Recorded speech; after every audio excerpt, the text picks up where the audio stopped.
So, I did a couple of videos, a couple of shorts about telling wives to let their husbands choose their friends, right? Absolutely. And I got a couple of responses. They didn't really like that. So, what do you say to the women who say that that is controlling?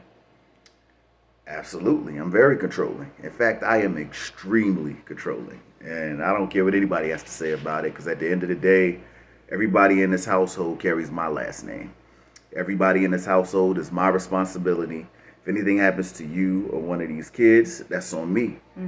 If we're failing as a family, everybody's going to look at me. So yes, I'm absolutely in 100% full control. Yeah.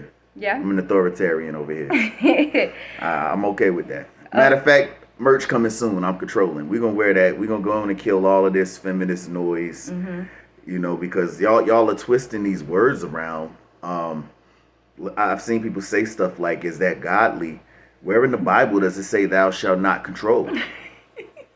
we acting like control is a bad word in and of itself. When at the end of the day, you are giving me control. so that kind of segues into my next question. What do you say to the women who say that being controlling is abusive?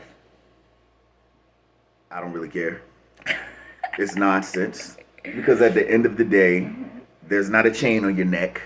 You're not locked in a basement. No.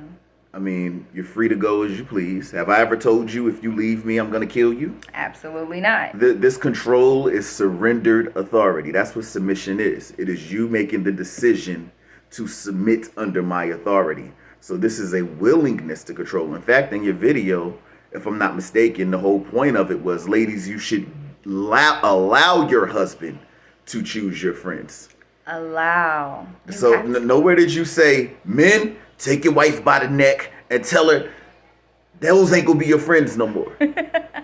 You know what I mean? So they're the ones, in fact, that's being extreme about it. You're teaching women how to properly be submissive, and it's triggering them because it's challenging that the inability they have in themselves to be what a man desires. All that's going to do is allow a man to naturally desire and develop the need to protect you with his life. At the end of the day, when somebody is fully under my control and my authority, I'm going to defend that to the ends of the world. The same way, I mean, the owner where I work at, he's not letting anybody come in that place and rob him. It's been multiple times where he's been in shootouts with the cartel, with anybody. Like, y'all are not coming to his place establishment, starting no problems, and he gonna be the last one. No, he's on the front line with his AR-15 locked and loaded. Like, hey, ain't nothing going down out here without a fight. That's what men naturally develop inside of them when you allow him to take authority over you, because we want to protect what's in our control. If you are always in confrontation with me, it's always a battle with you. If you become my opposition, I have no desire to control you. In fact, I just want to stay away from you. And I'm willing to bet that's why a lot of these women are having that problem where they man don't want to come home. He got to stop at the bar for 3-4 hours first. So he playing the game as soon as he walk in the door.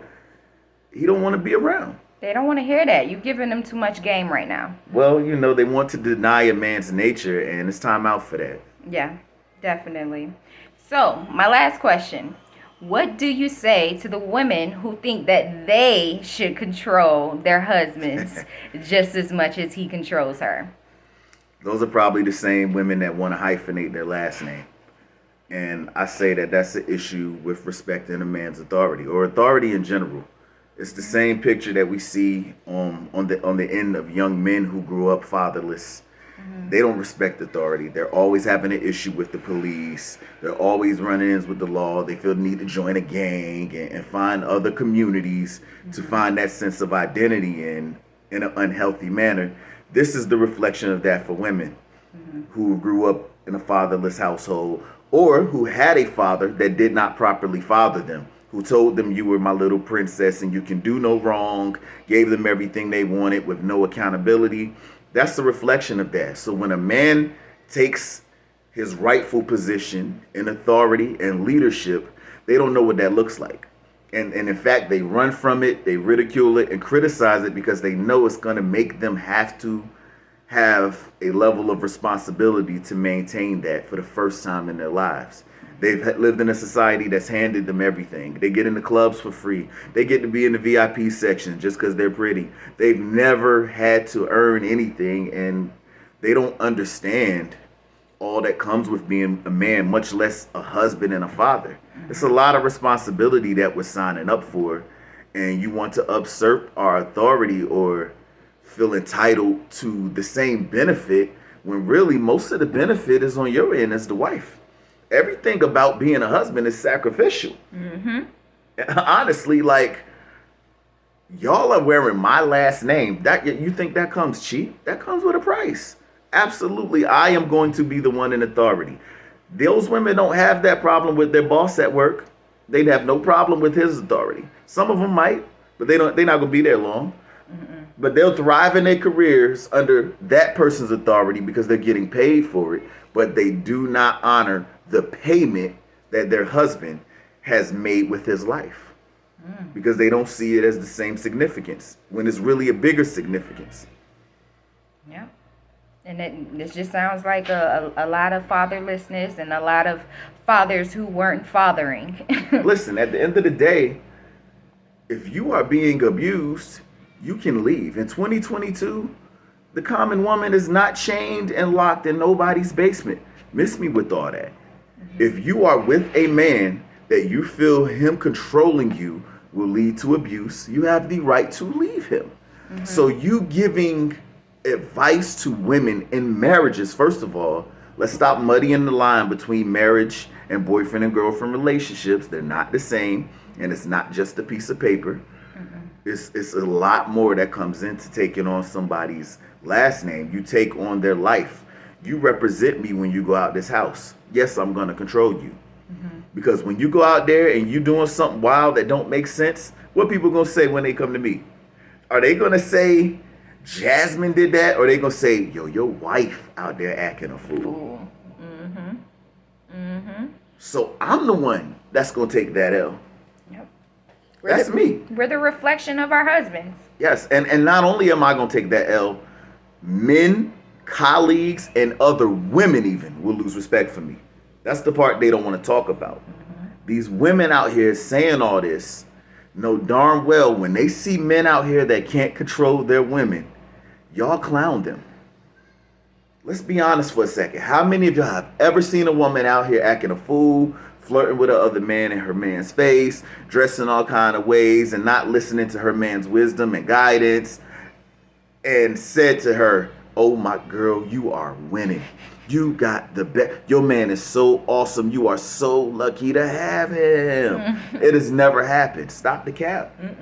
Y'all clown that man. Y'all weak. call him weak. Y'all shame him. The same women that are sitting here talking this nonsense will never celebrate it. And while we're at it, the most grotesque part about all of this is that you gave the best sex in your life to a man who controlled you.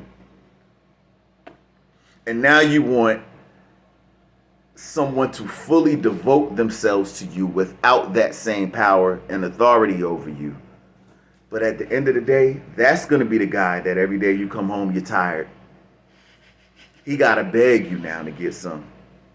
It's always going to be a problem because you're not turned on by that. You're denying your own nature at the end of the day.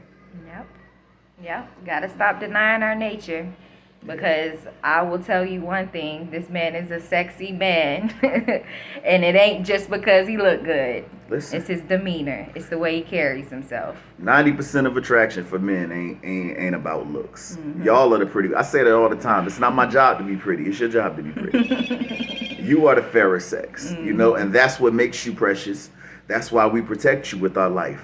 But if you use that as a weapon, if you use that to your advantage and you act like I'm lucky to have you just because you're pretty, and so you're not going to be my trophy, my prize, but instead a competition, a battle, then you're going to lose all the benefits of having a husband. There's no point of being in a marriage. And I think that's the biggest thing that people need to realize. this platform, you are talking to married people or people who intend to be married. If that is not your intention, if you don't even understand that dynamic, then you should not even be sitting here arguing and being confrontational. You should probably sit back and listen, because contrary to popular belief, you cannot understand a marriage if you've never lived in it. Even if you've seen it, you may have a better understanding than others. But until you've lived in it, especially as a woman, it's a whole different playing field when you're under a man's leadership. And that's what you are teaching women, is how to prepare for that, how to understand that, where society has lied and made them a contention to their own happiness. Yeah, it's sad. You in your own way, ladies, at the end of the day, because I promise you, you saying ain't no leaders out here, your boss wouldn't be a leader if nobody worked for him. Miss me with this whole concept that he has to be a leader first and prove all this for you to submit. You ain't know what kind of leader your boss was going to be before you got on that job. You came on that job because you saw value in it. You wanted the structure of that organization. If we get back to seeing value in the structure of the organization of marriage, then maybe you would get in it and you would do your part and stop worrying about him. Because there's power in your submission. Even getting biblically, you always preaching about 1 Peter 3 because that's got us through. There's power in your submission, and there are going to be times where your man is weak and he's failing in his leadership, but we're not always going to have it together. But you don't get to jump in and out of your position based on his. Same way, I don't get to not protect you today because I don't like what you did. I came home, the house won't clean. So if somebody break in today, he can mutilate you. That's your payback for not doing what you did. See how ridiculous this sounds? Yeah. When it's flipped? It's only men that have to deal with that. Yeah. You know, so we got to kill this noise. And like I said, y'all think I'm playing? I'm extremely controlling. You can call me what you want. The merch is coming. I'm controlling gear. It's coming, fellas. Wait for it. We're going to have it for sale. And we got to get something for the ladies, too. Yeah. Something catchy that they can rock with for the women out there that ain't ashamed to say, I'm controlled by my man. All right. That's what it is. Thank you for your wisdom.